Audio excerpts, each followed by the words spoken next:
Hi friends, welcome to எஸ்மா சமையல். இன்றைக்கி நம்ம வீடியோவில் பார்க்க போகிற ரெசிபி என்னென்னா கத்திரிக்காய் வதக்கல். இது ஒரு சூப்பரான சைட் டிஷ் ரெசிபியாக இருக்கும். நம்ம தயிர் சாதம், சாம்பார் சாதத்துலேருந்து குஸ்கா வரைக்கும் எல்லாத்துக்கும் இது பர்ஃபெக்ட் மேட்சாக இருக்கும். அது எப்படி செய்யலான்னு பார்க்கலாம். அதுக்கு முன்னாடி இது வரைக்கும் நீங்கள் நம்ம சேனலை சப்ஸ்கிரைப் பண்ணலைன்னா சப்ஸ்கிரைப் பண்ணிவிட்டு பக்கத்தில் இருக்க பெல் ஐக்கானை கிளிக் பண்ணி ஆல் கொடுத்துடுங்க. அப்போ தான் நாங்கள் போடுற வீடியோஸ் எல்லாமே உங்களுக்கு உடனுக்குடனே நோட்டிஃபிகேஷனாக வரும். வாங்க வீடியோக்குள்ளே போகலாம். 1/4 கிலோ கத்திரிக்காயை நல்லா பொடுசாக நீள்வாக்கில் கட் பண்ணி எடுத்து வச்சுருக்கேன். இதை பிஞ்சு கத்திரிக்காயை எடுத்து செஞ்சிங்கன்னா சூப்பராக இருக்கும். இது ஒரு பக்கம் இருக்கட்டும். ஒரே ஒரு பெரிய வெங்காயத்தை நல்லா ஸ்லைஸ் பண்ணி எடுத்துக்கோங்க. எந்த அளவுக்கு ஸ்லைஸ் பண்ண முடியுமோ அந்த அளவுக்கு பொடுசாக ஸ்லைஸ் பண்ணி எடுத்துக்கோங்க. 10 பல் பூண்டை பொடி பொடியாக கட் பண்ணி எடுத்து வச்சுக்கலாம். கடாயில் எண்ணெய் ஊற்றி வச்சுருக்கேன். எண்ணெய் காஞ்சதுக்கப்புறமா நம்ம கட் பண்ணி வச்ச பூண்டை இதில் சேர்த்துக்கலாம். நீங்கள் வெங்காயத்துக்கு பதிலாக பூண்டை மட்டும் நல்லா இடித்து கூட சேர்த்துக்கலாம். ஆனால் வெங்காயம் சேர்த்து நீங்கள் செய்யும்போது அதோட டேஸ்ட்டு வேறு லெவலில் இருக்கும்.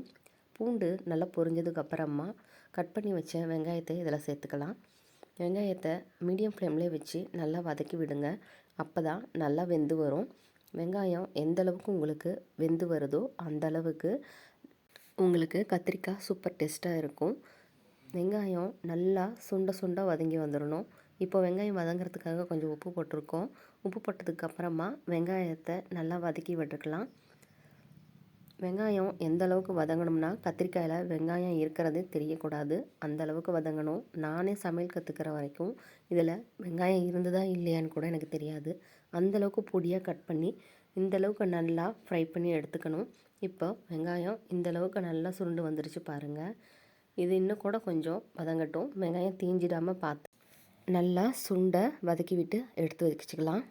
இப்போது வெங்காயம் நல்லா வதங்கினதுக்கப்புறமா நம்ம ஸ்லைஸ் பண்ணி வச்ச கத்திரிக்காய் துண்டுகளை இதில் சேர்த்துக்கலாம். நான் இன்றைக்கி சேர்த்துருக்க கத்திரிக்காயோட அளவு பார்த்திங்கன்னா 1/4 கிலோ அளவு. இதுக்கு இந்த அளவு சரியாக இருக்கும். ஒரு வெங்காயமும் 10 பல் பூண்டுங்கிறது சரியான அளவில் இருக்கும். இப்போது கத்திரிக்காயை நம்ம சேர்த்ததுக்கப்புறமா வெங்காயத்தோடவே நல்லா மிக்ஸ் பண்ணி விட்டுக்கலாம். கத்திரிக்காய் ஃபுல் அண்ட் ஃபுல் உங்களுக்கு எண்ணெயில் மட்டும்தான் வேக போகுது. அதனால் எண்ணெய் கொஞ்சம் சேர்த்தே விட்டுக்கோங்க. அதாவது 1/4 கிலோவுக்கு 50 மில்லி அளவு எண்ணெய்ங்கிறது கரெக்டாக இருக்கும். இப்போது கத்திரிக்காய் வதங்கும் போதே நம்ம மஞ்சத்தூள் சேர்த்துக்கலாம். அப்போ தான் மஞ்சத்தூளோட பச்சை வாசம் போய் கத்திரிக்காய் நல்லா ஒரு மணமாக இருக்கும். பாருங்கள், மஞ்சத்தூள் சேர்த்துனதுக்கப்புறமா கொஞ்சம் நேரம் கத்திரிக்காயோடையே வதங்கி வரட்டும். கத்திரிக்காய் எப்படி எண்ணெயிலே நல்லா சுருண்டு வதங்க ஆரம்பிச்சிருக்கு பார்த்திங்களா. இப்போது இது கூட நம்ம ஒரு 1/2 ஸ்பூன் அளவுக்கு மிளகாத்தூள் சேர்த்துக்கலாம். கூடவே கத்திரிக்காய்க்கு தேவையான அளவு உப்பு சேர்த்துக்கலாம். இது ரெண்டையும் நல்லா மிக்ஸ் பண்ணி விட்டுக்கோங்க. உங்களுக்கு காரம் எந்த அளவுக்கு தேவையோ அந்தளவுக்கு நீங்கள் மிளகாத்தூள் சேர்த்துக்கலாம். நான் இன்றைக்கி 1/2 ஸ்பூனுக்கும் கொஞ்சம் கம்மியாக தான் சேர்த்துருக்கேன்.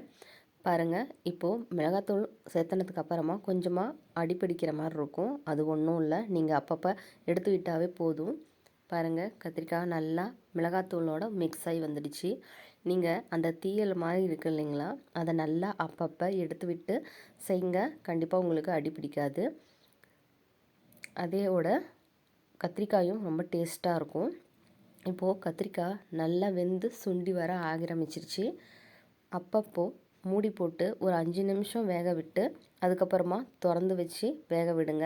ஒவ்வொரு கத்திரிக்காயும் உங்களுக்கு தனித்தனியாக சுண்டு வந்திருக்கு பாருங்கள். இப்போது நம்மளோட கத்திரிக்காய் வணக்கல் சூப்பராக ரெடி ஆகிருச்சு. இந்த ரெசிப்பியை உங்கள் வீட்டில் ஒரு முறை ட்ரை பண்ணி பாருங்கள். கண்டிப்பாக திரும்ப திரும்ப செய்வீங்க.